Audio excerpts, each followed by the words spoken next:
Hiraku woke up early after dreaming of his death in his world. He went out and greeted everyone, noting that he never expected to live such a dream life. As a soul, Hiraku faced the god who watches over the world. The god noted that he had lived 39 years, but had a cruel fate. He was betrayed by others and then fell ill with a terminal disease. The god decided to give him a second chance with a body that wouldn't fall ill. Realizing his mistake in Hiraku's awful life, the god wanted to apologize and asked if he had any wish he could grant. After some thought, Hiraku stated he wanted to try farming. He had watched a show about it while he was sick and wished to try it. Additionally, he wasn't good at getting along with others and wanted to farm somewhere with fewer people. Although farming wasn't the god's jurisdiction, he made a call and arranged things. He got permission from the agriculture god to bestow upon Hiraku the power of the almighty farming tool. Hiraku woke up in a forest, happy to be healthy and able to move again. He decided to start his farming life there and wondered how to use the almighty farming tool. The tool magically appeared in his hand, and Hiraku started digging, noting that he wasn't getting tired at all. He liked how soft the soil was and realized he could grow good vegetables there. However, he first needed to worry about food and water. He searched around but couldn't find any water source. Hiraku then decided to dig and find underground water. He summoned his tool, which turned into a shovel, and soon found water. While preparing the ground around the tree, Hiraku searched for food but couldn't find anything. Seeing a smaller tree that would eventually get in his way, Hiraku decided to chop it down. He summoned his tool as an axe and almost got crushed by the falling tree but managed to cut it with a single swing.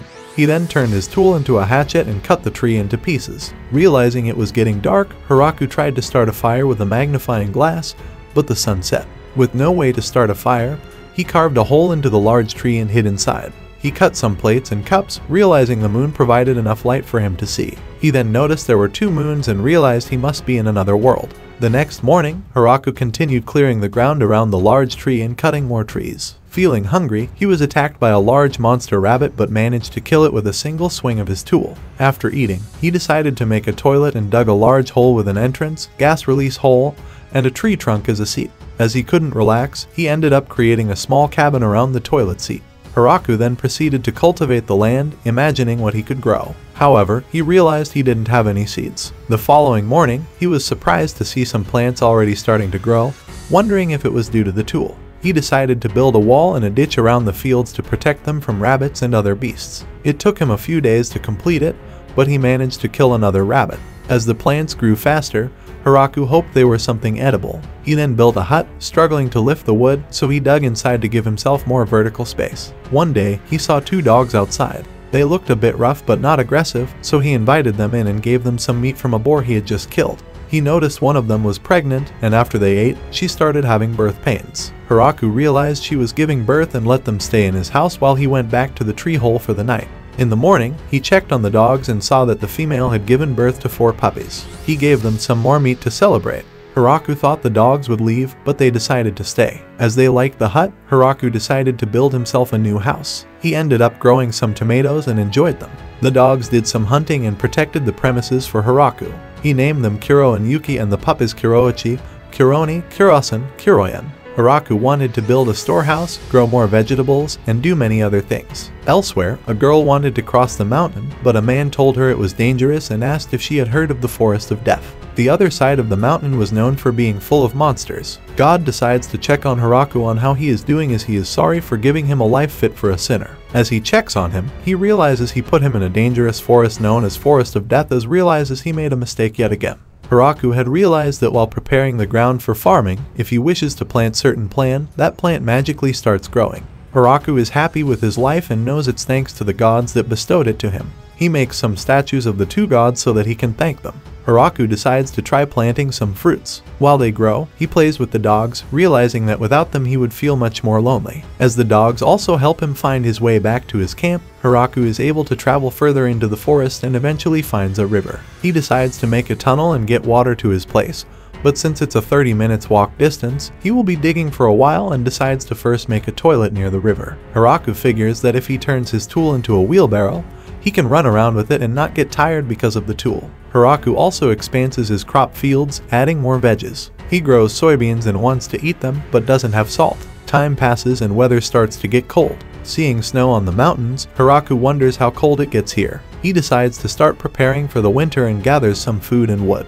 A giant spider shows up, however it's friendly and makes a handkerchief for Hiraku. The spider then decides to live in the large tree and loves eating potatoes. In exchange, the spider makes him clothes using the animal pelts Hiraku gives him. Gaining cloth, Hiraku feels more civilized as he now has a good bed, curtains, and clothes. Hiraku decides to name the spider Zabuton. The winter starts. Zabuton no longer comes down the tree and Hiraku guesses he is hibernating. Hiraku feels a bit lonely, but finally the summer comes. The small dogs had grown up and one day they left, however they soon returned with partners. Soon, Zabuton showed up as well and also had kids. As there are now more mouths to feed, Hiraku decides to expand his crops again. Zabuton rings the alarm and Kuro leads Hiraku into the forest. Kuro takes him to a child girl who is naked and entangled in spiderweb. The dogs and spiders are wary of her, but as she asks for help, Hiraku decides to help her. As he gets close, she jumps and bites his neck and then grows up to a young woman. Hiraku wonders if she is a monster. The dogs then attack her and as they beat her up, she turns into a small girl again.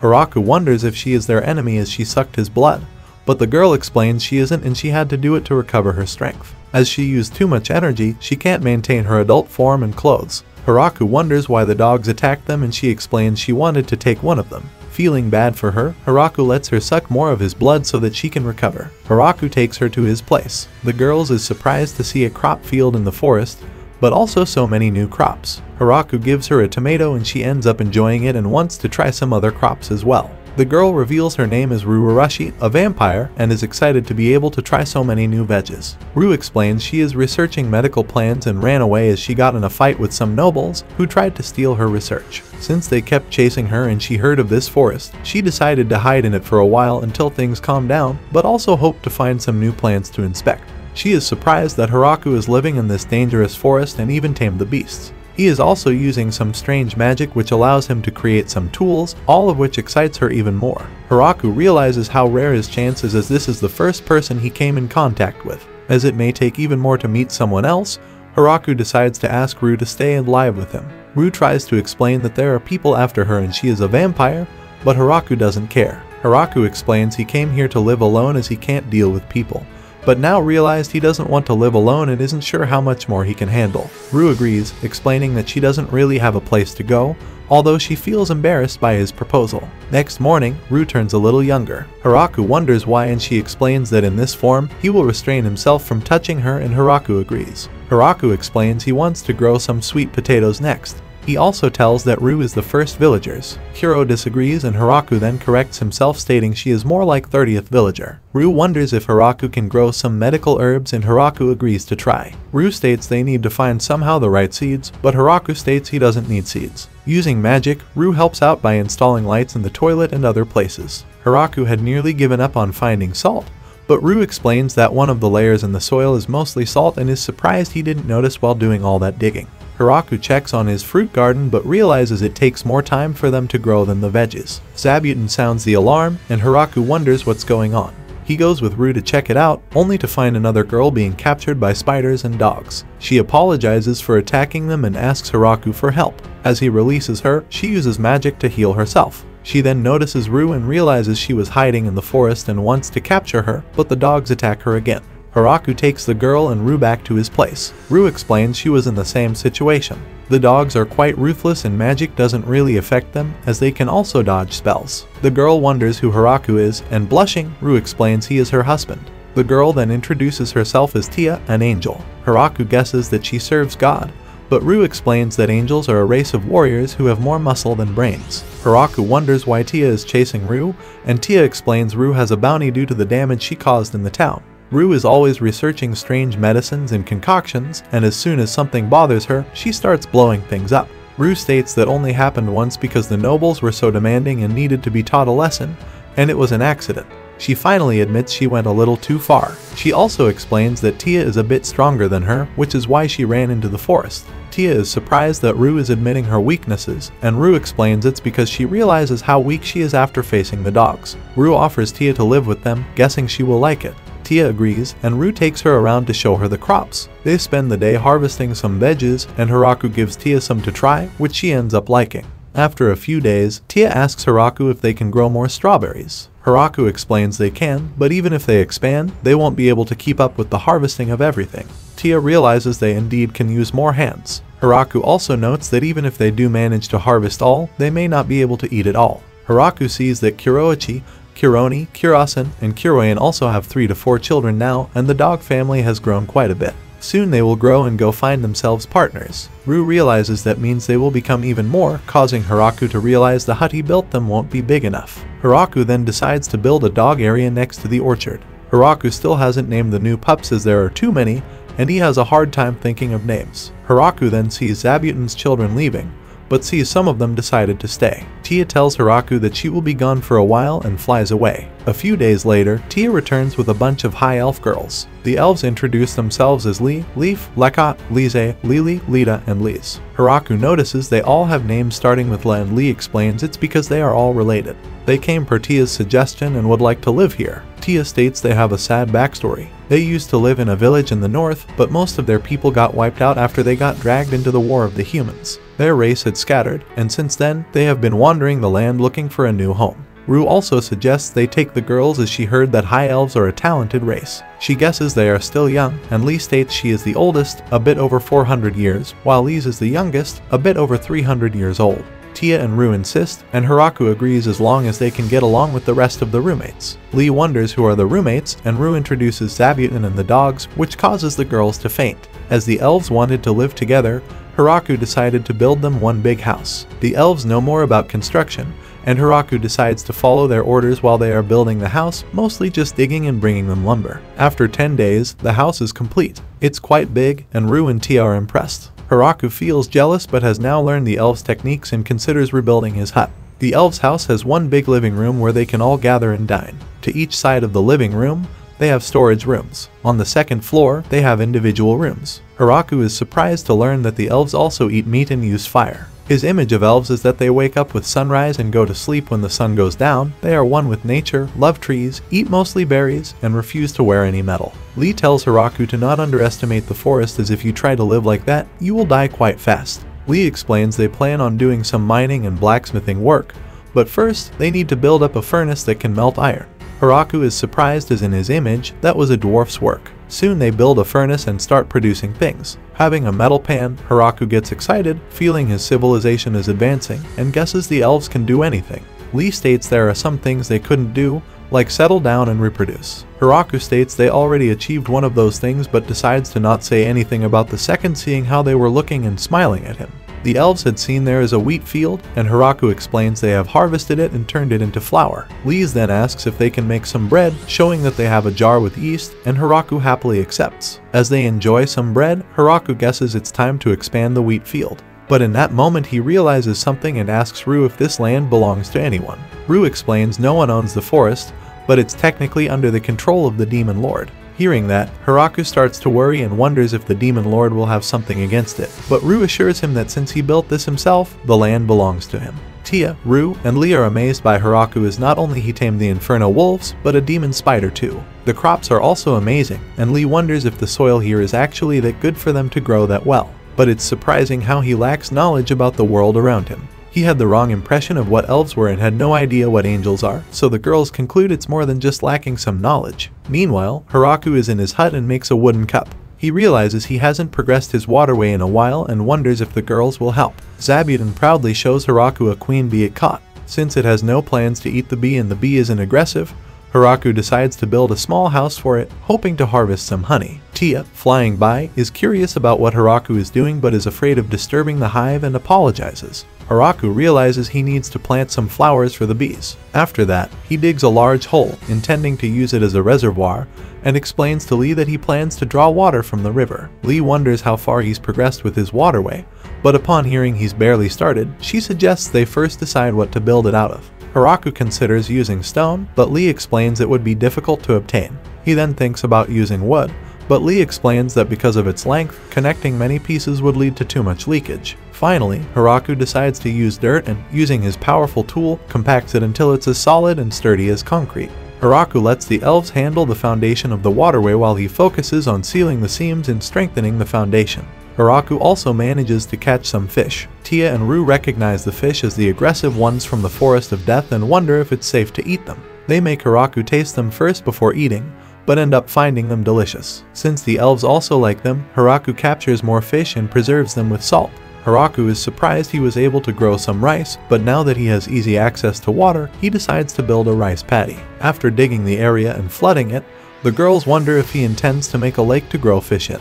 Hiraku denies it and asks them to help him plant some rice. The rice fields grow quickly, and Hiraku teaches the girls how to harvest them.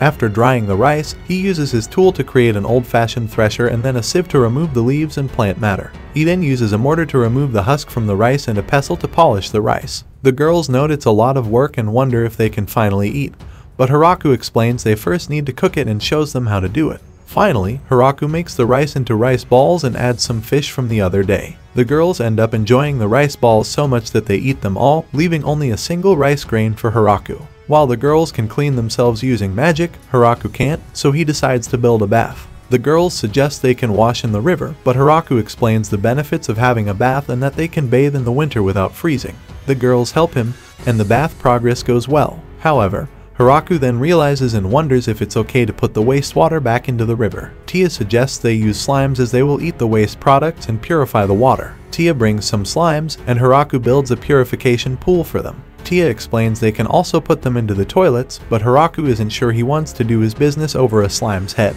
Hiraku finds some mushrooms growing on his wood logs, and as he isn't sure which ones are poisonous and which aren't, he wonders if he can grow some mushrooms himself. He uses his tool and hits the wood, hoping for shiitake, shinji, and other mushrooms. In the evening, Hiraku teaches the girls how to use the bath. He explains that after they undress, they should wash themselves in the washing area. Lee stops him and suggests it would be easier if he shows them. Hiraku agrees and demonstrates the steps. As he gets into the bath, he almost melts from joy. The girls then don't wait and start following the steps to join him.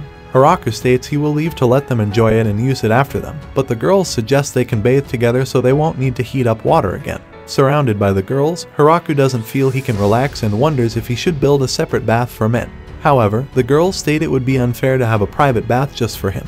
The next day, Hiraku sees that he has grown some mushrooms and decides to make a mushroom hot pot tonight. He then hears the dogs and sees that they found 5 new elves and brought them in. As the girls introduce them, Hiraku notices they all have names starting with Lie and concludes they must be related. Lee explains that she knows them from their previous village, where they last saw each other 200 years ago. Hiraku accepts that they live there too, and Lee wants to start building them a house. She also suggests they can make some improvements to Hiraku's house. Kiro notices that the number of females in Hiraku's group has increased. Kiro explains that he lived alone in the forest and never lost a fight to another male. He intended to live as he pleased, but one day he met a female who ended up defeating him. Since then, they started traveling together. The female eventually became pregnant, and Kiro was fine with finally having a family. However, they encountered a grappler bear, the king of the forest, which defeated them. Injured, they couldn't hunt for food. They became so weak that their normal prey drove them away, and eventually they reached the center of the forest, where even the grappler bear avoids. There, they found a human male living alone. Normally, humans hide in the forest and don't stay in one place for long. Kiro wondered how such a weak human could survive alone, but then felt the limitless power coming from the almighty tool. Kiro thought this was the end for them, but Hiraku shared his food with them and took care of them. Kiro and his wife then decided that Hiraku would be their master. He gave them names and a place to live. Soon, their children grew, and Kiro's family increased. Hiraku also became the leader of a large pack of his own. Kiro's only concern is that Hiraku doesn't seem to understand that Kiro is a terrifying monster known as an inferno wolf. However, Kiro is sure it will be fine and is thankful for meeting Hiraku.